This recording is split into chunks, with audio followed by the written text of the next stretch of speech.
దేవునికి స్తోత్రం. మీ అందరికీ వందనాలు. ఈ దినం కొరకు ఏర్పరచబడినటువంటి లేఖన భాగం చదువుకుందాం రండి. అపొస్తలుల కార్యము 4వ అధ్యాయం 2వ వచనము. వారు ప్రజలకు బోధించుటయును యేసునామమును బట్టి మృతుల్లో నుండి పునరుద్ధానమును కలుగునని ప్రకటించుటయు చూచి కలవరపడి వారి మీదికి వచ్చి ఆమెన్. దేవునికి స్తోత్రం. హల్లెలూయా, హల్లెలూయా. మన ప్రభువును ప్రియరక్షకుడైనటువంటి యేసుక్రీస్తు ప్రశస్తమైన నామములో మీ అందరికీ ప్రత్యేకమైన వందనాలు తెలియజేస్తున్నాను. స్తోత్రం. శాంతి టీవీ ద్వారా, శాంతి టీవీ అనేటువంటి క్రిస్టియన్ ఛానల్ ద్వారా మీ ముందుకి రావడానికి ప్రభు నాకు ఇచ్చినటువంటి ఈ మంచి అవకాశాన్ని బట్టి నేను దేవుని స్తుతిస్తున్నాను. దేవుని స్తోత్రం. మీరందరూ క్షేమంగా ఉన్నారని నేను భావిస్తున్నాను. దయచేసి జ్ఞాపకం చేసుకోండి, శాంతి టీవీ నెల్లూరు అనేటువంటి ఈ ఛానల్ని మీరు సబ్స్క్రైబ్ చేసుకోండి. సబ్స్క్రైబ్ చేసుకొని బెల్ ఐకాన్ ప్రెస్ చేసినట్టయితే మీకు నోటిఫికేషన్స్ వస్తాయి. అంతేకాకుండా జిఎంసి నెల్లూరు, జిఎంసి సంతోష్ నెల్లూరు అనేటువంటి ఛానల్ మీరు సబ్స్క్రైబ్ చేసుకున్నట్లయితే నా పాత సందేశాలు అనగా 2020, 2021, 2022లో నేను ఇచ్చినటువంటి సందేశాలు, ఆ ఓల్డ్ మెసేజ్ మీకు అందుబాటులో ఉంటాయి. వాటిని మీరు వీక్షించవచ్చు. వాటి ద్వారా మీరు ఆత్మీయంగా మేలు పొందవచ్చు. దేవుని స్తోత్రం. హల్లెలూయా. అంతేకాకుండా ప్రతి ఆదివారం స్తోత్రం, ప్రతి ఆదివారము మా స్థానిక సంఘంలో గిడియోన్ మిషన్ చర్చ్ శాంతినగర్ 6వ వీధి డైకస్ రోడ్లో ఉన్నటువంటి చర్చ్లో ఇవ్వబడేటువంటి ఆ సందేశం, దేవుని వాక్య సందేశం, ఇంచుమించు 11 గంటల నుంచి ఇంచుమించు గంట సేపు నేను ఇచ్చేటువంటి సందేశము, ఆ లింక్ మీకు అందుబాటులో ఉంటుంది. ఫేస్బుక్ లైవ్ ఇస్తున్నాం. ఆ ఫేస్బుక్ లైవ్ ఇవ్వడం ద్వారా మీరు ఆ సందేశాన్ని మీరు చూడడం ద్వారా మీరు ఆత్మీయంగా దీవించబడతారు. అందులో మెసేజ్ యొక్క అవుట్లైన్స్ ఇంగ్లీష్లోను తెలుగులోనే వేస్తాను. అంతేకాకుండా దానికి సంబంధించిన 5-6 క్వశ్చన్స్ వేస్తున్నాను. కాబట్టి వీటి ద్వారా మీరు కొద్దిగా ఆలోచించడానికి, కొన్ని విషయాలు నేర్చుకోవడానికి దేవుడు మీకు సహాయం చేస్తాడని నేను భావిస్తున్నాను. దేవుని స్తోత్రం. ఫేస్బుక్ లైవ్ ద్వారా ఆ లింక్ కావలసిన వాళ్ళు, ఫేస్బుక్ లైవ్లో మీరు ఆ సందేశాన్ని చూడదలిచిన వారు హీ మస్ట్ ఇంక్రీజ్ అనేటువంటి ఫేస్బుక్ ఐడిలోకి మీరు వచ్చినట్లయితే, మీరు ఒక ఫ్రెండ్ రిక్వెస్ట్ పంపించినట్లయితే దాన్ని యాక్సెప్ట్ చేసినప్పుడు మీకు ఆ లింక్స్ అందుబాటులో ఉంటాయి. లింక్స్ మీరు క్లిక్ చేసి మీరు వాట్సాప్లో షేర్ చేసుకోనో లేకపోతే క్లిక్ చేసుకొని మీరు సందేశాన్ని వినొచ్చు. దేవునికి స్తోత్రం. హల్లెలూయా. మీరు ఆ లైవ్ వస్తున్నప్పుడు లేకపోతే లైవ్ తర్వాత అయినా లైవ్ చూసినప్పుడు మీరు కామెంట్స్ పెట్టవచ్చు. సందేశం నుంచి మీకేమైనా క్వశ్చన్స్ ఉన్నా కానీ మీరు అడగొచ్చు. ఒక కమ్యూనికేషన్కి, ఒక స్పిరిచువల్ కమ్యూనికేషన్కి అదొక అవకాశంగా ఉంటుందని నేను భావిస్తున్నాను. దేవుని స్తోత్రం. హల్లెలూయా. రండి మనం ఈ సమయంలో దేవుని మాటలు విందాం. ఇది దేవుని మాటలు వినేటువంటి మంచి అవకాశం. దేవుడు గొప్పవాడు, నమ్మదగినవాడు, ఎంతో నమ్మదగినవాడు. He is so faithful. ఆయన నమ్మకత్వం, హిస్ ఫెయిత్ఫుల్నెస్ ఎలాంటిదంటే, ఎంత ఉన్నతమైందంటే అది ఆకాశమునంటుచున్నదంట. మరగుజ్జుగా ఉన్నటువంటి నమ్మకత్వం కాదు అది, ఎంతో గొప్ప ఔన్నత్యం. It's vast, it's so higher అనేటువంటి సంగతిని మీకు గుర్తు చేస్తున్నాను. దేవునికి స్తోత్రం. హల్లెలూయా. ఆయన ఎంతైనా నమ్మదగిన వాడు కనుక మనం నిలిచి ఉన్నాం. లేదంటే మనం ఎప్పుడో నాశనం అయిపోయి ఉండేవాళ్ళం, మనం ఎప్పుడో నశించిపోయి ఉండేవాళ్ళం. కానీ ఆయన ఎంతైనా నమ్మదగిన వాడు అనే సంగతిని మీకు గుర్తు చేస్తున్నాను. దేవునికి స్తోత్రం. హల్లెలూయా. ఈ సమయంలో మనం నిన్న ఆలోచించినట్టు మాటలు అపొస్తలుల కార్యములు 4వ అధ్యాయము 1-2 వచనాలు ఆధారంగా చేసుకొని కొన్ని విషయాలు మనం ఆలోచించాం. అక్కడ మాట్లాడడం 4వ అధ్యాయంలో రాయబడిన మాట, వారు ప్రజలతో మాట్లాడుచుండగా, ఏ ప్రజలు? అయోమయంలో ఉన్నటువంటి ప్రజలు, కన్ఫ్యూషన్లో ఉన్న ప్రజలు, మతపు ప్రజలు, అనగా పెంతెకోస్తు పండగ ఆచరించడానికి వచ్చి వెళ్ళిపోయారని కాదు, వెళ్ళిపోయినోళ్ళు మళ్ళీ తిరిగి వచ్చి ఉండొచ్చు, లేకపోతే ఇంకా కొన్ని రోజులు ఉందామని అక్కడ దేవాలయం దగ్గర ఉన్నవాళ్ళు, లేకపోతే అటు ఇటు వచ్చేటువంటి విజిటర్స్, పర్యాటకులు. మొత్తం జెరూసలేములో ఎప్పుడు ఆ టెంపుల్ దగ్గర ఎప్పుడు ప్రజలు ఉంటారు కనుక ఎవరో ఒకరిద్దరితో, మన చిన్న ప్రేయర్ సెంటర్స్ లాంటివి కాదు అది ఆ జెరూసలేములోని దేవాలయం. కాబట్టి రష్గా 2000 సంవత్సరాల క్రితమే అంత రష్గా ఉంది అని నేను చెప్పడం లేదు. ఆయా సందర్భంలో సీజనల్గా సాటర్డే ఎలాగో వాళ్ళకి దేవాలయంలో శనివారం సబ్బాత్ లేకపోతే సబ్బాతు దినము అని చెప్పబడిన విశ్రాంతి దినం కనుక దాని సెలబ్రేషన్స్ ఉంటాయి. కానీ ఇలాగ అక్కడ జనసమూహంతో ఎప్పుడు ఉండేటువంటి ప్రదేశం అది. వారు ప్రజలతో మాట్లాడుచుండగా అద్భుతాన్ని చూచి అద్భుతాన్ని ఎలా అర్థం చేసుకోవాలి అర్థం కాక, what is this miracle, why this happen, why these things are happening, ఎందుకు ఇలా జరుగుతున్నాయి? ఆ రోజు ఆత్మానుభవం పొందారు, అనే భాషలతో మాట్లాడారు అంటే దట్స్ ఓకే. కానీ ఇదేంటిది? దాని తర్వాత నుంచి సూపర్ న్యాచురల్ థింగ్స్ జరుగుతున్నాయి. ఈ శిష్యుల మధ్యలో న్యాచురల్ థింగ్స్ జరిగాయి, కానీ పరిశుద్ధాత్ముడు వచ్చిన తర్వాత సూపర్ న్యాచురల్ థింగ్స్ జరుగుతాయి. న్యాచురాలిటీ నుంచి సూపర్ న్యాచురాలిటీలోకి పరిశుద్ధాత్ముడు మనల్ని తీసుకుని వెళ్తాడు. The peculiarity, the speciality of the Holy Spirit is he will lead us from naturality to super naturality. అతీంద్రియతోలోకి అయితే సహజాతీతమైనటువంటి అనుభవంలోకి ప్రభు మనల్ని నడిపిస్తాడు. పరిశుద్ధాత్ముడు నడిపిస్తాడు. ఆయన మనల్ని సర్వసత్యములోకి నడిపిస్తాడు. మారిపోయేటువంటి కాలాన్ని బట్టి మారిపోయేటువంటి సత్యంలోకి కాదు. కాలాలు మారినా, యుగాలు మారినా, మనుషులు మారినా మారనటువంటి ఒక ఫిక్స్డ్, ఒక ఎస్టాబ్లిష్డ్ ట్రూత్, ఒక తిరుగులేని సత్యములోకి, యేసును గురించినటువంటి అద్భుతమైన సత్యములోకి పరిశుద్ధాత్ముడు మనల్ని నడిపిస్తాడు. మన కన్నులు తెరవచేసి ఆయన ఆ సత్యంలోకి నడిపిస్తాడు అనే సంగతిని మనం జ్ఞాపకం చేసుకోవాలి. అన్న అనేటువంటి ఆమె, అంతేకాకుండా స్టెఫన్ అనేటువంటి భక్తుడు, స్టీఫెన్ అనేటువంటి భక్తుడు, అంతేకాకుండా పాల్ అనేటువంటి అపోస్తలుడు, అంతేకాకుండా అపోల్లో అనేటువంటి ఒక దైవజనుడు. దేవుని స్తోత్రం. ఈ నలుగురు వాళ్ళు మాట్లాడారు. ఏ విధంగా పేతురు, యోహానులు మాట్లాడారో అలాగే వీళ్ళు కూడా మాట్లాడారు. వీళ్ళు సొంత విషయాలు, బంధువుల గురించో, కులాల గురించో, మతాల గురించో, దేశం యొక్క భవిష్యత్తు గురించి మాట్లాడారని కాదు, వీళ్ళు మాట్లాడారు. ఈ నలుగురు అన్న దేవాలయంలోనూ, అంతేకాకుండా స్టెఫను రాళ్లతో కొట్టబడుతున్నటువంటి సందర్భంలోనూ, పౌలు గారు నదీ తీరములోను, అంతేకాకుండా అపోల్లో అనేటువంటి ఆయన పరిచర్య ప్రదేశంలోను, అనగా ఆయన అపోస్తుల కార్యములు మనము 18వ అధ్యాయంలో చూస్తే, అపోల్లో కొరింథీలో ఉన్నప్పుడు, కొరింథీ పట్టణములో ఉన్నప్పుడు, అపోలో గారు అప్పుడు కొరింథీ పట్టణంలో ఉన్నారు, పౌలు గారేమో ఎఫెసీలో ఉన్నాడు. పౌలు పై ప్రదేశంలో సంచరించి ఎఫెసీనకు వచ్చాడు అని రాయబడింది. అనగా వీళ్ళిద్దరూ కలిసి పరిచర్య చేశారని కాదు అక్కడ రాయబడింది. కలిసి కూడా చేసి ఉంటారు. కలిసి చేయొచ్చు, విడిపోయి చేయొచ్చు, ఇంకొకరితో కలిసి చేయొచ్చు. పరిచర్య జరగాలి. ప్రజలు మారుతూ ఉండొచ్చు, టీం మెంబర్స్ మారుతూ ఉండొచ్చు, కానీ అది కాదు ప్రాముఖ్యం. మినిస్ట్రీ అనేది ప్రాముఖ్యం. మినిస్ట్రీ అనేది టీమ్ ఓరియంటెడ్, అనగా టీం ద్వారా జరిగేది. ఈ నలుగురు వ్యక్తుల గురించి మనం ఆలోచించాం, అనగా వాళ్ళ వ్యక్తిగతమైన జీవితాలని కాదు. దేవాలయంలో ఏం జరిగింది? 8వ రోజు, అనగా యేసు ప్రభు పుట్టిన తర్వాత 8వ రోజు యేసు ప్రభుకు సున్నతి అనేటువంటి కార్యక్రమం ఆచరించాలని, సర్కంసేషన్ చేయాలనుకునే సందర్భంలో సిమియోన్ అనేటువంటి ప్రాఫెట్, ఒక పెద్ద దైవజనుడు దేవాలయంలోకి వచ్చినప్పుడు ఆయనతో పాటు, లేకపోతే ఆయన వచ్చిన కాసేపటికి అన్నమ్మ అనేటువంటి ఓల్డ్ లేడీ, ఒక ప్రాఫెటెస్ అక్కడికి వచ్చింది. ఎందుకు వీళ్ళందరూ ప్రవక్తలు వస్తున్నారు, పరిశుద్ధులు వస్తున్నారు, అభిషేక్తులు వస్తున్నారు అంటే, వాళ్ళందరినీ ఆకర్షిస్తున్నటువంటి ఒక వ్యక్తి ఉన్నాడు. 8 రోజుల బాలుడైనటువంటి యేసు ప్రభు. He attracts people. ఆయన తూర్పు దేశము నుంచి వచ్చినటువంటి జ్ఞానులను అట్రాక్ట్ చేసుకున్నాడు, ఆకర్షించుకున్నాడు. ఆయన ఎవరినైనా ఆకర్షించగలడు. ఆయన ఎవరిని వికర్షించేవాడు కాదు, అట్రాక్ట్ చేసేవాడే కానీ డిస్ట్రాక్ట్ చేసేవాడు కాదు. ఈ రోజులో మనుషులంగా, సేవకులుగా మేము డిస్ట్రాక్ట్ చేయొచ్చు, కానీ ఆయన అట్రాక్ట్ చేస్తాడు. నన్ను ఆకర్షించుము, మేము నీ దగ్గరికి పరిగెత్తుకొని వస్తాము అనేటువంటి మాట మనము పరమగీతంలో చూడవచ్చు. అనగా నన్ను ఆకర్షిస్తే నేను కొంతమందిని తీసుకొని వచ్చే సామర్థ్యాన్ని నేను పొందుకుంటాను, కొంతమందిని తిప్పగలను నీ దగ్గరికి. ఓ ప్రియుడా, నీ దగ్గరికి తీసుకొని రాగలను నేను.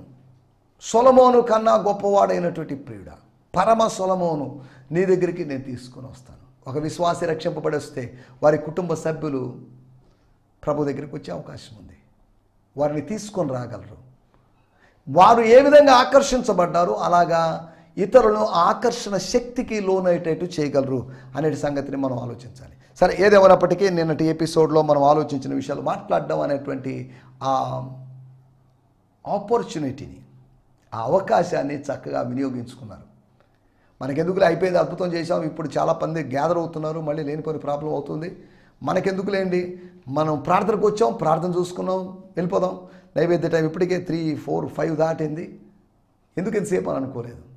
అక్కడ దేవ కార్యాలు జరుగుతున్నప్పుడు దేవుని సేవకులు అక్కడ ఉన్నారు, దేవుని కార్యాలకు ప్రతినిధులుగా వాళ్ళు ఉన్నారు.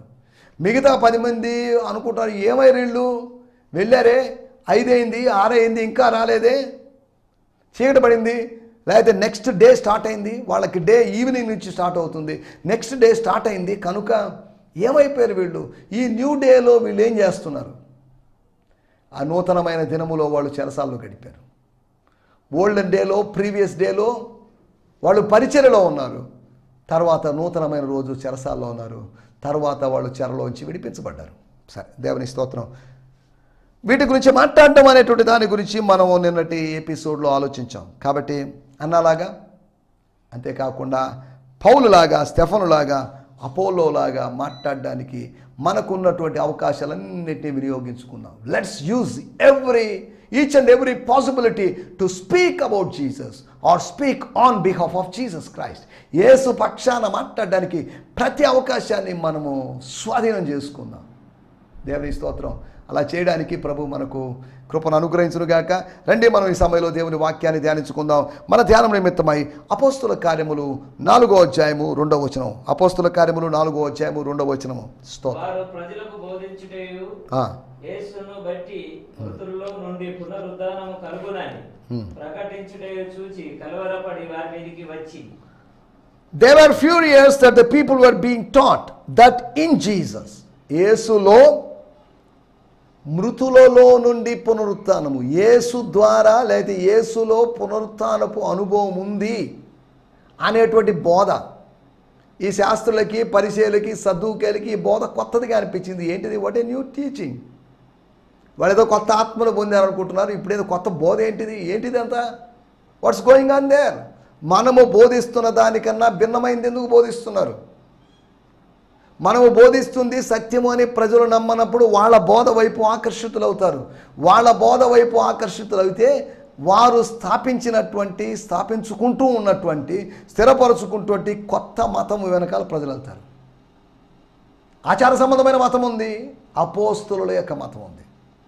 ఎక్కడున్నాయని అడగొద్దు. ఆచార సంబంధమైన విధానాలు ఉన్నాయి, దట్స్ ఎ జూయిష్ సిస్టమ్. రెండోది అపోస్తుల యొక్క మతం ఉంది. మతం కాదు, మతం అంటే అపోస్తుల యొక్క అభిప్రాయం, అపోస్తుల యొక్క డాక్ట్రిన్, అపోస్తుల యొక్క సహవాసం, అపోస్తుల యొక్క బోధ, the teaching and the fellowship of అపోజల్స్. అపోస్తుల యొక్క బోధ. అపోస్తులు ఉన్నారు కనుక అపోస్తుల బోధ ఉంది, అపోస్తులు ఉన్నారు కాబట్టి అపోస్తుల యొక్క సహవాసం ఉంది. వారి ఆధ్వర్యంలో జరుగుతున్నటువంటి సంఘము, వారి ఆధ్వర్యంలో కొనసాగుతున్నటువంటి ఉద్యమం, వారి ఆధ్వర్యంలో కొనసాగుతున్నటువంటి ఉద్యమం. దేవుని స్తోత్రం. Hallelujah. They were furious that the people were being taught. ఒకవేళ ఈ బోధిస్తున్నారు, ఈ బోధ వీళ్ళకి అర్థమవుతుందో లేదో, మరి ఈ బోధ మనసులో పాతుకొని పోయిందనుకోండి, నాటుకొని పోయిందనుకోండి, ఇంకెవరిని ఉందా? మనకు వచ్చేటువంటి ఇన్కమ్ తగ్గిపోయే అవకాశం ఉంది. ఇక ఎవరు బలులు అర్పించరు, క్రయ విక్రయాలు చేసేటువంటి అవకాశం ఉండదు. అప్పుడు దేవాలయానికి ఉన్నటువంటి ఇన్కమ్ సోర్సెస్ తగ్గిపోతాయి, మొత్తం సిస్టమే డ్యామేజ్ అయిపోతుంది అన్నట్టుగా ఏదో ఆలోచించేశారు, టూ మచ్గా ఆలోచించేశారు. మతము ఎప్పుడు ధనాన్ని గురించి ఆలోచిస్తుంది. మతము ఎప్పుడు ఒక కొత్త విధానాన్ని అంగీకరించకుండా ఉంటుంది. కానీ ఆత్మీయత అనేది ఎప్పుడు కొత్త విధానాన్ని స్వీకరించడానికి సిద్ధంగా ఉంటుంది. దేవుని స్తోత్రం. హల్లెలూయా. ఇక్కడ మనం ఆలోచిస్తున్నట్టు విషయాలు, ఇందులోంచి 6 విషయాలు మీకు జ్ఞాపకం చేస్తాను. ఇక్కడ రాయబడిన మాట, ఇంపార్టెంట్ మాట, యేసును బట్టి మృతుల్లో నుండి పునరుత్థానము కలుగునని ప్రకటించుటయు చూచి. ప్రవచించుట కాదు, ప్రకటించుట. యేసును బట్టి, స్తోత్రం, మృతులు, యేసు లేడుగా, యేసు లేనప్పుడు యేసును బట్టి ఏం కలుగుతుంది? యేసు లేకపోయినప్పటికీ కూడా యేసును బట్టి ఏదో జరుగుతుంది. దేవుని స్తోత్రం. యేసు ఉండాల్సిన అవసరం లేదు, యేసు ఉన్నా ఒకటే, లేకపోయినా ఒకటే. ఆయన ఉంటాడు, ఆయన లేనప్పటికీ ఉన్నట్టుగానే ఉన్నాడు. ఆయన ఫోటో మీ ఇంట్లో ఉంటే ఉండొచ్చు, చిత్రకారులు వేసినటువంటి లేకపోతే ప్రింట్ చేసిన ఒక ఫోటో ఉంటే ఉండొచ్చు, కానీ దాన్ని ఉంచుకోమని నేను అనడం లేదు. ఏ రూపంలో చేసుకోకూడదు. దేవుడు ఆత్మస్వరూపి. దేవుని ఆత్మతో సత్యముతో ఆరాధించాలి. శరీరమును ఆస్పదము చేసుకోకుండా ఉండాలి. మనకు మన ఇళ్లలో ఆ సింబల్స్ లేకపోతే క్రాస్ కానీ ఇంకా ఇతర సింబల్స్ ఉండడానికి వీల్లేదు. ఎందుకంటే మనం ఆరాధన చేసేది క్రాస్ని ఆరాధన చేయడం లేదు, మనం సిలువను ఆరాధన చేయడం లేదు, ఫోటోల్ని మనం ఆరాధన చేయడం లేదు. దేవుని స్తోత్రం. మనం ఆరాధన చేస్తుంది యేసును మాత్రమే. మనం ఆత్మలో ఆరాధన చేస్తున్నాం. దేవుని స్తోత్రం. ఒకవేళ యేసు ఫోటోలోనైతే అవి ఊహాత్మకమైన చిత్రాలు అంతవరకే. ఆ రోజుల్లో ఫోటోగ్రఫీ లేదు. ఈ రోజుల్లో ఉన్నట్టుగా ఫోటోగ్రఫీ ఎంతగా డెవలప్ కాలేదు. జస్ట్ ఊహలు అలా ఉండొచ్చు లేకపోతే లేకపోవచ్చు. దాన్నే యేసు అని చెప్పేసి యేసులాగా నటించినటువంటి సినిమా యాక్టర్స్, హాలీవుడ్ యాక్టర్స్ ఉన్నారు. వాళ్ళని యేసుగా భావించి ప్రజలు అభిమానిస్తూ గౌరవిస్తూ ఉన్నప్పుడు వాళ్ళు చెప్పారు, హలో మేము వీఆర్ జస్ట్ యాక్టర్స్, యేసులాగా నటించాం అంతవరకే కానీ మేము యేసు కాదు, మాకు యేసుకు సంబంధం లేదు, మేము ఆయన అభిమానిస్తున్నాం గౌరవిస్తున్నాం అంతవరకు, మేము యేసులము కాదు అని వాళ్ళు చెప్పుకుంటున్నారు. దేవుని స్తోత్రం. యేసును మనం చూడలేదు, చూడకపోయినప్పటికీ ప్రేమిస్తున్నాం. యేసును అక్షార్థంగా మనం చూడలేదు, కానీ ఆయన్ని మనం ఆత్మలో చూస్తున్నాం.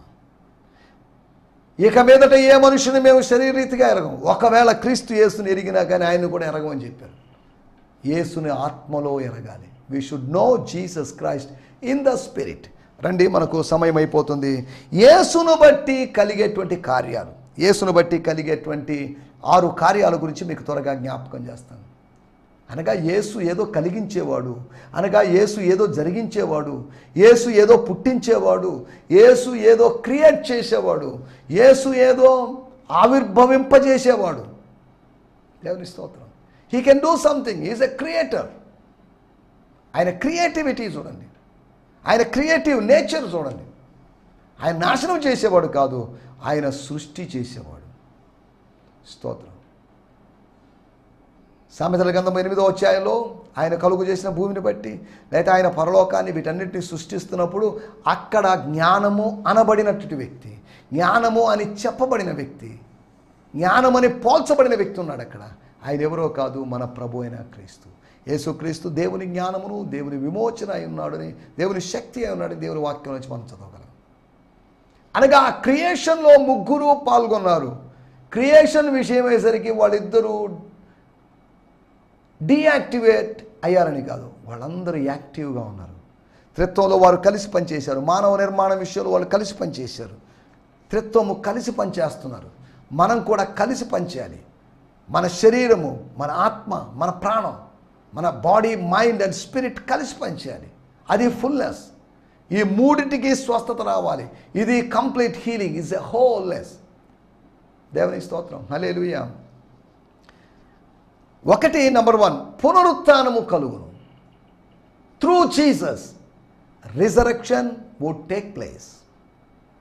యేసు చనిపోవడానికి ముందుగా లేపాడు కొంతమందిని. అంతేకాకుండా యేసు చనిపోయినప్పుడు కొంతమంది లేచాడు. యేసు చనిపోయి తిరిగి లేచాడు. అంతేకాకుండా యేసును బట్టి అనేకులు లేస్తూ ఉన్నారు. అపోస్తల కార్యములు 9వ అధ్యాయంలో చనిపోయినటువంటి తబిత అనేటువంటి ఆ చిన్నది లేచింది. పేతురు నామములో కాదు, యోహాను నామములో కాదు, అపోస్తల నామములో కాదు, ఇన్ జీసస్ నేమ్, యేసు నామములో లేచింది. దేవుని స్తోత్రం. యేసు నామములో శక్తి తగ్గిపోలేదు. కొన్ని సంవత్సరాలు గడిచిన, ఇన్ని సంవత్సరాలు గడిచిన యేసు నామములో శక్తి గతించిపోలేదు, లేకపోతే తక్కువ కాలేదు అనే సంగతిని మీకు గుర్తు చేస్తున్నాను. దేవుని స్తోత్రం. హల్లెలూయా. ఒకటి, యేసును బట్టి పునరుత్థానం కలుగుతుంది. ప్రపంచం ఆయన బట్టి కలిగింది, ఆయన లేకుండా ఏదీ కలుగలేదు. కాబట్టి through him resurrection of the dead or resurrection of all the dead saints will take place. చనిపోయినటువంటి ప్రతి మనుషుని యొక్క పునరుత్థానం, చనిపోయినటువంటి ప్రతి పరిశుద్ధుని యొక్క పునరుత్థానము యేసు ద్వారా జరుగుతుంది. It's possible through Jesus. స్తోత్రం. హల్లెలూయా. రెండో విషయాన్ని నేను మీకు జ్ఞాపకం చేస్తాను. అపోస్తల కార్యములు 4వ అధ్యాయము 4వ వచనం. స్తోత్రం. అపోస్తల కార్యములు 4వ అధ్యాయము 4వ వచనం. వాక్యము వినిన వారిలో అనేకులు నమ్మిరి. అనేకులు నమ్మిరి. వారిలో ఆ, పురుషుల సంఖ్య ఇంచుమించు 5,000 మంది. 5,000 మందిలో నమ్మకం పుట్టింది. 5,000 మంది పుట్టారు. ఎలా పుట్టారు వాళ్ళు? వాళ్ళు కొత్తగా జన్మించిన శిశువులను పోలిన వారై ఆత్మీయంగా పుట్టారు. వాళ్ళు ఆత్మలో పుట్టారు. వాళ్ళు నీటి ద్వారాను ఆత్మ మూలంగానూ పుట్టారు. వాక్యపు జలము ద్వారా పుట్టారు. పరిశుద్ధాత్ముడు కార్యం చేసి ఒప్పించడం ద్వారా వాళ్ళు పుట్టారు. They were born through the spirit. They were born through the water and spirit. They were born through the water, that is the word of God. శుద్ధ జలము అయినటువంటి వాక్య జలము, దాని ద్వారా వాళ్ళు పుట్టారు. అంతేకాకుండా ఆత్మ ద్వారా ఒప్పించబడ్డం ద్వారా పేతురు యోహానులు ప్రసంగించారు. కానీ అది సత్యమని పరిశుద్ధాత్మ దేవుడు కన్విక్షన్లోకి నడిపించాడు. ఎప్పుడైతే కన్విక్షన్ వచ్చిందో అక్కడ కన్ఫెషన్ వచ్చింది. పరిశుద్ధాత్మ దేవుడు మనల్ని కన్విక్షన్లోకి నడిపించినప్పుడు, ఒప్పింపజేసేటువంటి అనుభవంలోకి వచ్చినప్పుడు మనకు తెలియకుండా కన్ఫెషన్లోకి వచ్చేస్తాం. ఆ మనుషుడు నీవే అని నాతాను అన్నప్పుడు నేను కాదు అనేటువంటి ఆర్గ్యుమెంట్లోకి, డిస్కషన్లోకి దిగలేదు. ఎస్, నేనే. అరే ఇది నా స్టోరీనా? నేను ఎవరిదో స్టోరీ అనుకున్నాను, నాకు వర్తించని స్టోరీ అనుకున్నాను, నాకు వర్తించని ఉపమానం అనుకున్నాను. ఇది నా ఉపమానమే. దేవుడు ప్రవక్త ద్వారా నాతో మాట్లాడాడు.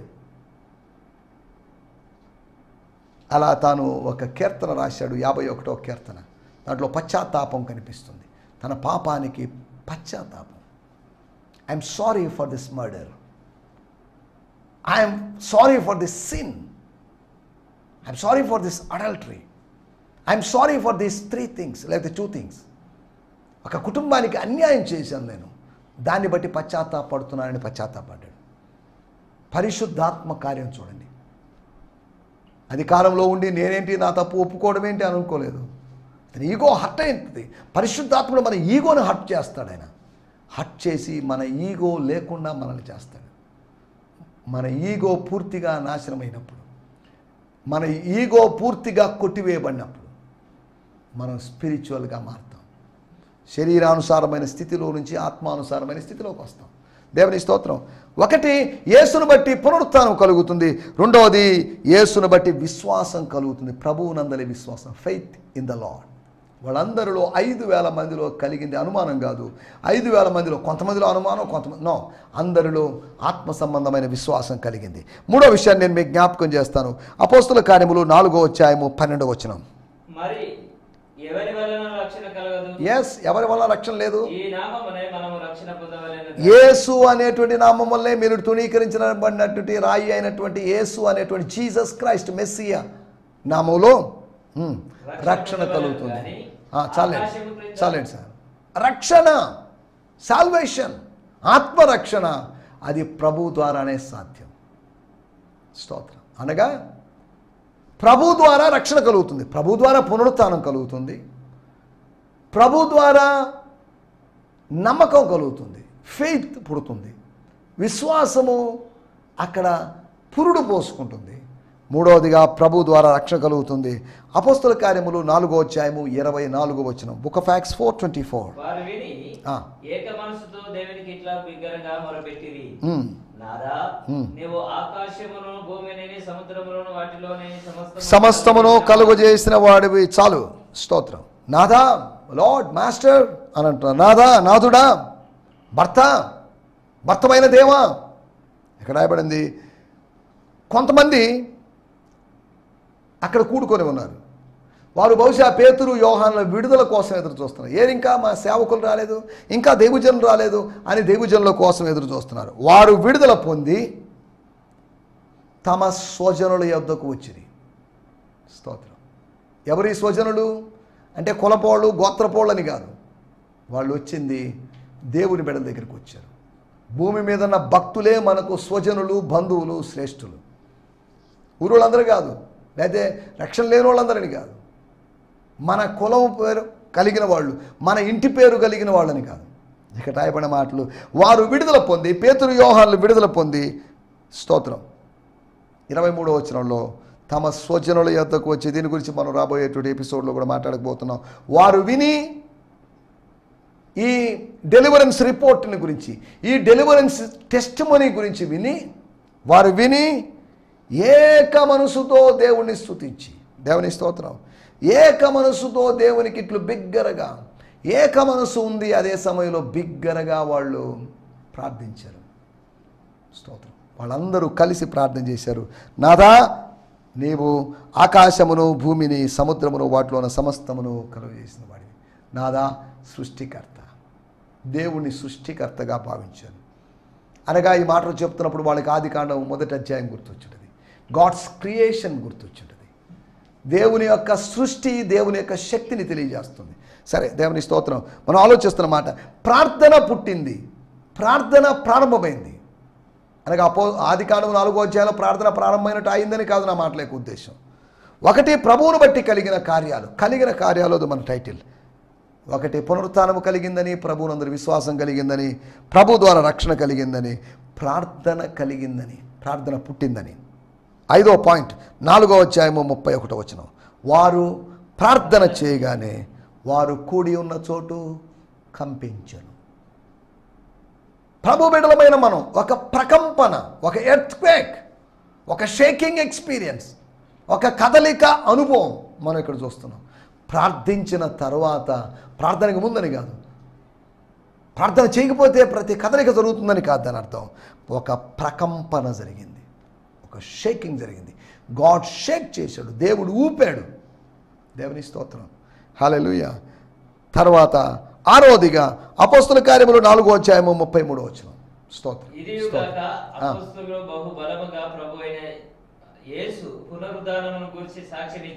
దేవుని స్తోత్రం. దైవ కృప, God's grace is indwelling in the hearts of the people. వారి హృదయాల్లో, వారి లోపల దేవుని కృప అధికంగా ఉంది. స్తోత్రం, హల్లెలూయా. 2వ అధ్యాయంలో ఆత్మ ఉంది. 3వ అధ్యాయంలో వాళ్ళు ఇలా ఫెలోషిప్ కంటిన్యూ చేస్తున్నారు, వాళ్ళలో ఒక ఆనందం ఉంది. 4వ అధ్యాయంలో కృప అధికంగా కనిపించింది. అనగా 1, 2 అధ్యాయాల్లో లేకపోతే 2, 3 అధ్యాయాల్లో కృప లేదని కాదు నా మాటల యొక్క ఉద్దేశం. నా మాటలు ముగిస్తున్నాను. యేసును బట్టి పునరుత్థానము కలిగింది, విశ్వాసం కలిగింది, రక్షణ కలిగింది, ప్రార్థన కలిగింది. యేసును బట్టి ప్రకంపన కలిగింది, యేసును బట్టి కృప కలిగింది, పరలోకపు కృప కలిగింది. అలాగా యేసును బట్టి మన జీవితంలో కొన్ని కార్యాలు కలగడానికి ప్రభు సహాయం చేయనుగాక. ఆమేన్, హల్లెలూయా, లేలుయా. మీ అందరికీ వందనాలండి. స్తోత్రం. ఈ సందేశము మీకు ఆశీర్వాదకరంగా ఉందని నమ్ముచున్నాము. ప్రార్థన అవసరతల కొరకు మమ్మల్ని సంప్రదించవలసిన మా చిరునామా గిద్యోన్ మిషన్ చర్చ్, 6వ వీధి, శాంతినగర్, నెల్లూరు 4, ఆంధ్రప్రదేశ్. పిన్ 524004. మా ఫోన్ నంబర్లు 7036443613 మరి ఒక నంబర్ 9392293010. మా ఈమెయిల్ ఐడి gfihmi2015@gmail.com. దేవుడు మిమ్మును ఆశీర్వదించునుగాక. ఆమేన్.